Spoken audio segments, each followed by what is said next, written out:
情緒教室自卑嘅嗰一段時間。大家好，今日想講一個有關自卑嘅故事。中學嘅時候呢，我最介意嘅就係自己講嘢講得好慢啦，寫嘢都寫得好慢。每次小組報告呢，我一講嘢呢就會口窒窒。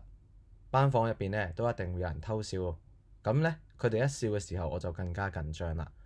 嗰排呢，我成日望住自己呢，覺得自己點樣呢都唔夠人哋好。後嚟呢，班主任安排咗我呢去參加學校嘅話劇表演。我開始呢係好拒絕嘅，但係老師同我哋講啦，你唔一定呢就要出去做主角㗎喎，其實可以企喺台下邊呢做旁白嘅。我開始擔心自己會出錯，但係排練咗幾次之後呢，佢鼓勵我慢慢讀，用自己嘅節奏去講返一啲台詞。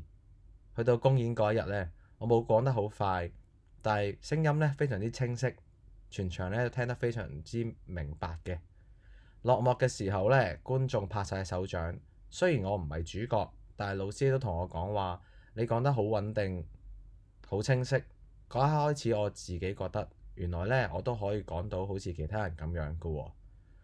自卑嘅情緒呢依然會出現，但係我唔會再因為呢一樣嘢去否定自己，因為我開始明白到呢。每個人係有佢自己獨特嘅節奏，有唔同嘅節奏。只要堅持向前行呢，就已經非常之值得驕傲㗎喇。想聽更多嘅故事，歡迎你繼續打嚟關心一線27778899，接通之後再按二字或者上 YouTube 搜尋小樹窿電台 Podcast 頻道重溫。拜拜。